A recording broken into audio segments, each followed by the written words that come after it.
कि सत्ता के लोग जो एक दूसरे की पीठ थपथपा रहे हैं कि वक्फ बाय यूजर का जो अमेंडमेंट इन्होंने दिया उसको एक्सेप्ट कर लिया गया है, लेकिन इनकी शरारत यह है कि उसके साथ ही एक ऐसा प्रोवाइजो इसमें शामिल किया गया जिसके आधार पर यह कहा गया है कि अगर कोई भी वक्फ की संपत्ति विवादित हो तो वो अपना वक्फ स्टेटस खो देगी। तो जो अमेंडमेंट इन्होंने दिया है जिसको एक्सेप्ट कर लिया गया है उसका कोई मतलब नहीं है, ये इनकी नीयत है जो साफ जाहिर हो रही है। सोने पर सुहागा एक काम और किया है, सरकार ने वक्फ की कानून के सेक्शन 107 को हटाकर लिमिटेशन एक्ट में 12 साल तक ही किसी के खिलाफ अदालत में जाने का प्रोविजन है।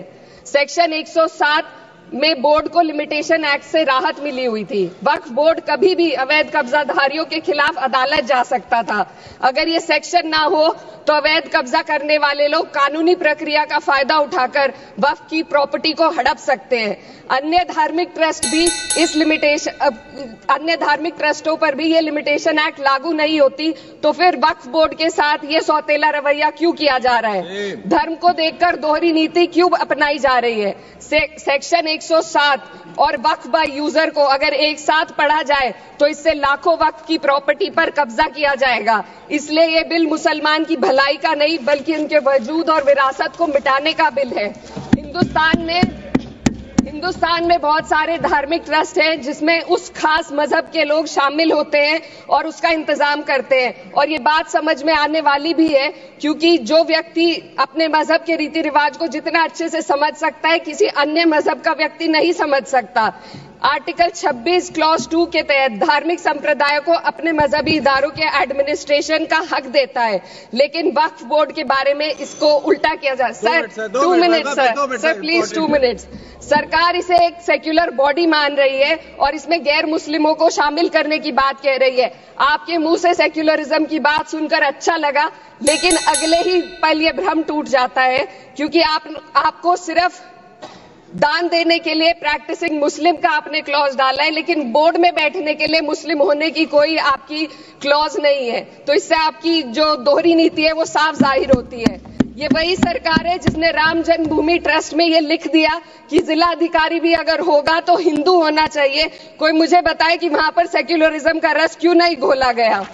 सर आखिर में मैं अपनी बात को खत्म करने से पहले महिलाओं का मुद्दा बार बार उठाया जा रहा है। सरकार का कहना है कि बोर्ड में मुस्लिम महिलाओं को रिप्रेजेंटेशन देंगे।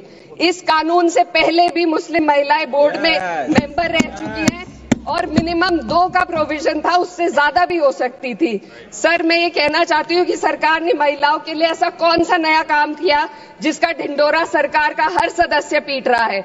इस बात की तायीद अगर आपकी तरफ से कोई मुस्लिम महिला करती तो हम उसका यकीन भी करते, लेकिन अफसोस आपकी इतनी लंबी कतार में एक भी मुस्लिम महिला नजर नहीं आती है। सर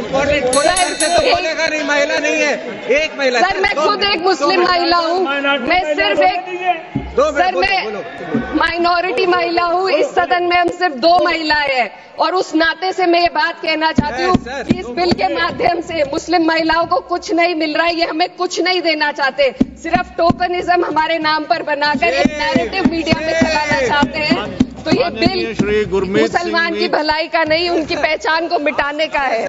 हम सब भारत के बच्चे यहाँ बैठे हैं और यहाँ तकरार 2 पक्षों के बीच इसको लेकर हो रहा है कि क्या भारत का एक पक्ष मुसलमानों के अधिकार को छीन लेगा? क्या भारत का एक पक्ष मुसलमानों को कहीं न कहीं डरा रहा है? क्या मुसलमान आज भारत में सिमट कर रह रहा है? सभापति महोदय, मैं आज सीना ठोक के कहना चाहता हूं कि पूरे विश्व में यदि मुसलमान सर्वाधिक सुरक्षित कहीं है तो उस देश का नाम भारतवर्ष है, हिंदुस्तान है। मैं एक छोटी सी कविता पढ़ना चाहता हूं गया प्रसाद शुक्ल स्नेही जी का। किसी को नहीं बनाया दास, किसी का किया नहीं उपहास, किसी का छीना नहीं निवास, किसी को दिया नहीं त्रास, वही हम है भारत संतान, वही हम है भारत संतान। किसी का कुछ छीना नहीं है, हमेशा दिया है। जो शरणार्थी बन के आया है उसको गले से लगाया है। और केरल की बात हो रही थी, मैं धन्यवाद देता हूं केरल की भूमि को, प्रणाम और वंदन करता हूं केरल की भूमि को। वहीं से आदि शंकराचार्य जी भी आए और केरल की भूमि में कोडंगलूर तालुक के मेथला गांव में स्थित है भारतवर्ष की पहली मस्जिद चेरामल जुमा मस्जिद।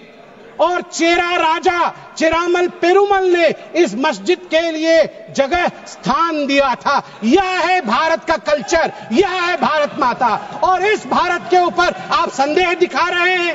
क्या स्थिति है आज वक्फ को लेकर इस्लामिक देशों में? क्या वक्फ प्रॉपर्टी इस्लामिक देशों में है? मैं इस्लामिक देशों का नाम पढ़ूंगा जहां वक्फ का वजूद नहीं है। तुर्की में नहीं है, लीबिया में नहीं है, इजिप्ट में नहीं है, सूडान में नहीं है, लेबनान में नहीं है, सीरिया में नहीं है, जॉर्डन में नहीं है, तुनीसिया में नहीं है, इराक में नहीं है। भारतवर्ष में वक्फ बोर्ड है। वक्फ प्रॉपर्टी को कानूनन सुरक्षा, लीगल प्रोटेक्शन दिया गया है। उसके बाद भी हंगामा क्यों है बरपा? उसके बाद भी हंगामा क्यों है बरपा? मैं पूछना चाहता हूं, क्या गुनाह है मोदी जी का? क्या गुनाह है हमारा? हमारा गुनाह सिर्फ इतना है कि हम सबका साथ चाहते हैं, हम आगा खानियों का साथ चाहते हैं, हाँ हम बोहरा समाज का साथ चाहते हैं, हम पसमानदा समाज का जो पिछड़ा वर्ग है मुसलमान समाज में उसका साथ चाहते हैं, हाँ हम चाहते हैं महिलाओं का रिप्रेजेंटेशन और प्रतिनिधित्व हो। क्या ये गलती है?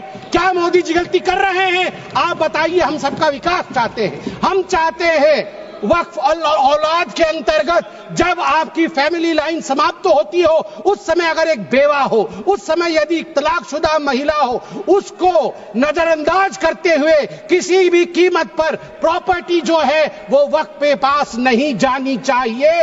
ये अगर मोदी जी सुरक्षित महिला को सुरक्षा दे रहे हैं, सुनिश्चित कर रहे हैं, तो किसी को क्या दिक्कत हो रही है? मैं यहां कहना चाहता हूं, जहां तक दान, क्योंकि वक्फ का मतलब दान होता है और हर धर्म में, मेरी बहन अभी सिख धर्म के विषय में बता रही थी, मंत्री जी भी सिख धर्म के विषय में बता रहे थे, सेवा और दान, इसके आधार पर सिख धर्म आज देश का विदेश में जाना जाता है। हिंदू धर्म, ईसाई धर्म, सब में दान का महत्व है। आदि शंकर ने आज से हजारों वर्ष, केरल के लोग भी सुन रहे हैं, मैं कहना चाहता हूं, भज गोविंदम में दान के लिए क्या कहा था? गेयं गीता नाम सहस्त्रम ध्येयं श्रीपति नाम ध्येयं श्रीपति रूपमजस्रम नेयं सज्जन संगे चित्तं ध्येयं दीन जनाय जवित्तम। दीन जनों को, गरीबों को वित्त दान करो, ईश्वर मिलेंगे।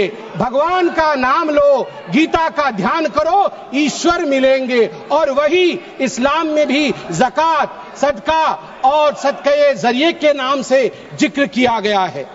वक्फ जो दान की जमीन और पुण्य के लिए, परमार्थ के लिए, धर्मार्थ के लिए वक्फ बनाया गया है।